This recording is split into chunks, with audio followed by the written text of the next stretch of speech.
ईएन, जो कि महज 15 साल का बच्चा है, वो अपने से उम्र में लगभग 3 गुना बड़ी औरत कैथी को किस करते हुए हमें दिखाई देता है। ईएन कैथी को अपनी बाहों में उठाकर बेडरूम में लेकर जाता है। कपड़े उतारने के बहाने ईएन बहुत ही शातिर तरीके से अपने मोबाइल का कैमरा ऑन कर देता है और उसे साइड टेबल पर रख देता है ताकि ईएन और कैथी दोनों रात भर बेड में जो भी करे वो सब कुछ उस मोबाइल में कैप्चर हो जाए। आखिर ईएन ये सब कुछ क्यों कर रहा है? कैथी इस बात के लिए क्यों राजी हो गई? कैथी और ईएन के बीच में क्या रिश्ता है? इन सब चीजों को जानने के लिए हमें फ्लैशबैक में जाना होगा। मूवी की कहानी संतोष की जुबानी। मूवी की शुरुआत 2002 में होती है, जहां पर एक कपल कार में बैठा हुआ होता है और उनका बच्चा बैक सीट पर रोते हुए दिखता है। औरत को शक होता है कि उसके पति का किसी और के साथ टाका भिड़ा हुआ है, इससे पहले कि उसका पति उसे छोड़ दे और उसे दर बदर की ठोकरें खानी पड़ी। ऐसे जीने से तो मरना बेहतर है, ये सोच के वो औरत स्टीयरिंग व्हील को पकड़ लेती है और कार को क्रैश करवा देती है। आदमी की जगह पर ही मौत हो जाती है। अब हम आते हैं प्रेजेंट में 17 साल बाद, जहाँ पर एक चकाचौंध होटल दिखाई देता है। उसकी बगल में एक स्विमिंग पूल भी होता है। कैथी को रिसेंटली स्कूल में प्रिंसिपल के पोजीशन पे प्रमोट किया होता है।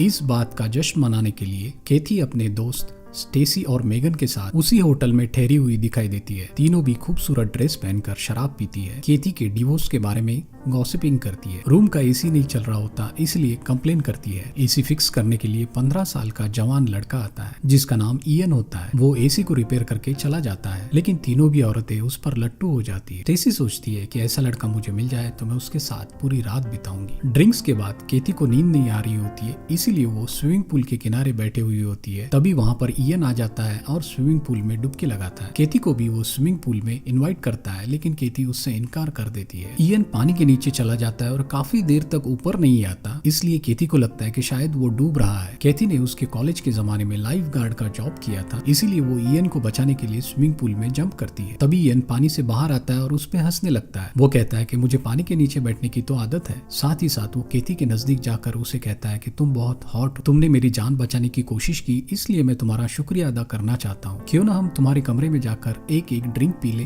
कैथी और ईएन दोनों भी कमरे में चले जाते हैं और फिर वही सब कुछ होता है जो मैंने मूवी की शुरुआत में बताया था। अगले दिन सुबह कैथी घर चली जाती है और अपनी बेटी ब्री से मिलती है। ब्री को हकलाने की बीमारी होती है, इसलिए वो स्पीच थेरेपिस्ट से ट्रीटमेंट ले रही होती है। दूसरी ओर ईएन भी अपने घर लौट जाता है। ईएन का घर एक ट्रेलर होता है, उसके साथ उसकी मेंटल बीमार माँ और उसकी माँ का एक चर्सी बॉयफ्रेंड भी होता है। ईएन को वो बिल्कुल भी पसंद नहीं होता। ईएन की अपने माँ को ट्रेलर से बाहर निकालकर एक बेहतरीन जिंदगी देने के सपने होते हैं। दूसरी ओर कैथी स्कूल में अपने नए पोस्ट पर सेट हो जाती है। ब्री भी उसी स्कूल में जाने वाली होती है जहाँ पर उसकी माँ प्रिंसिपल है। ब्री स्कूल में जाने के बाद दो पॉपुलर लड़कियां लेस्ली और जीना उसके साथ दोस्ती करने की कोशिश करती है। इसके पीछे उनका दो मकसद होते हैं। एक तो वो प्रिंसिपल की बेटी है और साथ ही साथ उन्हें चीयर लीडिंग प्रोग्राम को भी बचाना होता है। वो लड़कियां ब्री को चीयर लीडर प्रोग्राम ज्वाइन करने के लिए इनवाइट भी करती है। स्कूल में क्लासेस चल रहे होते हैं, तभी ईएन की एंट्री होती है। वो थोड़ा लेट होता है लेकिन काफी क्यूट लग रहा होता है। लेस्ली और जीना ईएन को पहले से जानती है, इसीलिए उसके आने पर वो खुश दिखाई नहीं देती। ब्रेक के दौरान लेस्ली और जीना ब्री के साथ बहुत अच्छी तरीके से पेश आते हुए दिखाई देते हैं। ब्री हकला रही होती है, तब उसका मजाक नहीं उड़ाती बल्कि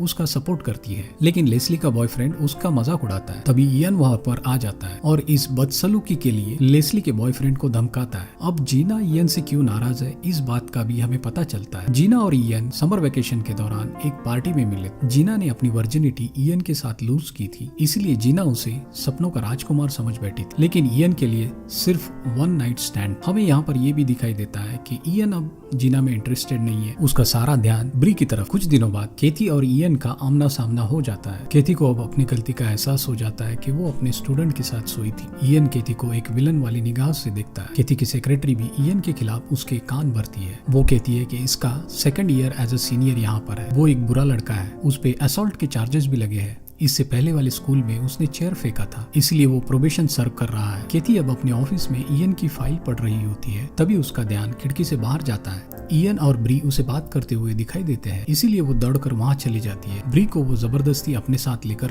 कार में चली जाती है। कार में वो ब्री को ईएन से दूर रहने के लिए कहती है। अगले दिन ब्री अपने पापा के साथ रेस्टोरेंट में डिनर करने जाती है। ईएन वहाँ पर भी ब्री को मिलने आता है। दूसरी ओर कैथी मेगन को कॉल करके ईएन के और उसके बारे में जो कुछ भी हुआ वो सब कुछ बता देती और ये भी बताती है कि वो 18 साल का हो चुका है। मेगन कैथी को उससे बचने का एक प्लान बताती है। प्लान के मुताबिक कैथी को रात में स्कूल में जाकर ईएन के लॉकर में चाकू रखना होता है। कैथी प्लान के मुताबिक काम करती है।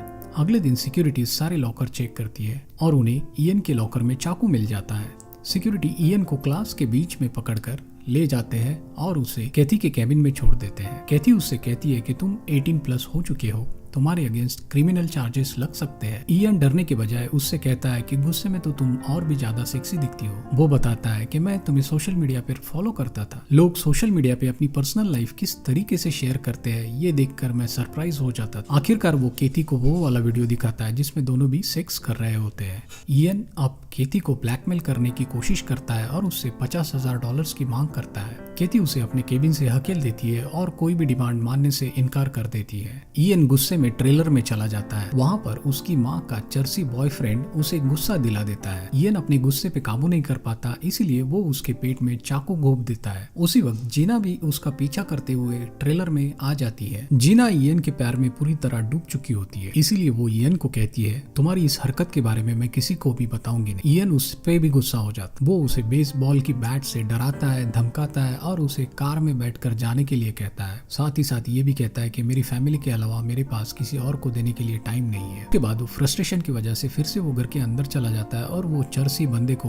बैट से मार मार के खत्म कर देता है। अगले दिन ईएन स्कूल में घुसता है और ब्री को अपने साथ ले जाता है। वो उसे कहता है कि मुझे बहुत अर्जेंट और इम्पोर्टेंट बात करनी है। दोनों भी जब कार में बैठकर जा रहे होते हैं तब जीना उसे देख लेती है। जीना अब ये बात कैथी को जाकर बता देती। कैथी ब्री को कॉल करने की कोशिश करती है, तब आंसर करता है ईएन। वो कहता है कि अगर पुलिस के पास जाने की जरूरत की तो मैं तुम्हारी बेटी के टुकड़े टुकड़े कर दूंगा। अगर तुम अपनी बेटी को जिंदा देखना चाहती हो तो मैंने जितने पैसे मांगे थे उसका इंतजाम कर। और 2 घंटे बाद सारे पैसे लेकर मैं जिस जगह पर कह रहा हूँ वहाँ पर पहुंच जाओ। एक जगह पर ईएन और ब्री कार में होते हैं और कार रुकी हुई होती है। ईएन ब्री को बताता है कि तुम्हारी माँ एक गलत औरत है, उसके बहुत से आदमियों के साथ नाजायज संबंध रह चुके हैं। ये सुनने के बाद ब्री डर जाती है और कंफ्यूज भी हो जाती है। ईएन उसे कहता है कि तुम मेरी छोटी बहन हो, तुम्हें बचाना मेरी जिम्मेदारी है। साथ ही साथ वो उसे ये भी बता देता है कि मैं तुम्हारी माँ के साथ सोया भी था। ब्री उसे लात मारती है और एक बिल्डिंग के अंदर भागने की कोशिश करती है। ईएन आखिरकार उसे ढूंढकर होस्टेज बना लेता है।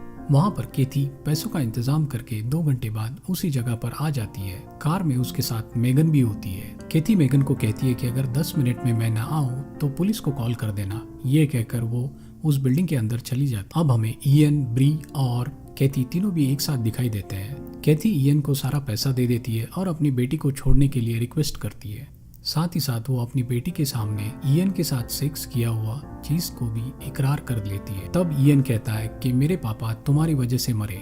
जो कि मूवी की शुरुआत में एक कार एक्सीडेंट में आदमी मरा था, वही ईएन का पापा था। कैथी कहती है कि मैं तुम्हारे पापा के साथ सिर्फ एक बार ही सोई थी, जिसके बाद मैं प्रेग्नेंट हुई और मुझे ब्री हो गई। तुम्हारे पापा बहुत अच्छे इंसान थे, लेकिन मेरा और उनका उसके बाद कोई भी संबंध नहीं। ईएन ये मानने के लिए तैयार नहीं होता, उसे अपने बाप की मौत का बदला लेना होता, इसीलिए वो ब्री को शूट करने की कोशिश करता है। तभी कैथी आकर ईएन को धक्का दे देती है और दोनों भी 2 मंजिला इमारत से नीचे गिर जाते हैं। अगले सीन में हमें दिखाई देता है कि एम्बुलेंस वहां पर पहुंच चुकी है। कैथी बुरी तरह इंजर्ड है, लेकिन वो बच जाती है। हालांकि ईएन इस हादसे में मारा जाता है। दूसरी ओर ईएन की मेंटली सिक माँ ईएन का इंतजार करते हुए हमें दिखाई देती है। कुछ दिनों बाद हमें ये दिखाई देता है कि कैथी ने अपने पति के साथ डिवोर्स का प्लान कैंसिल कर दिया है और ब्री ने भी अपनी माँ की गलतियों के लिए उसे माफ कर दिया है। अब पूरी फैमिली इकट्ठा बारबेक्यू करते हुए दिखाई देती है। इसी के साथ मूवी खत्म होती है। दोस्तों लाइक, शेयर, सब्सक्राइब करना ना भूले, कमेंट जरूर कीजिए। Thank you very much.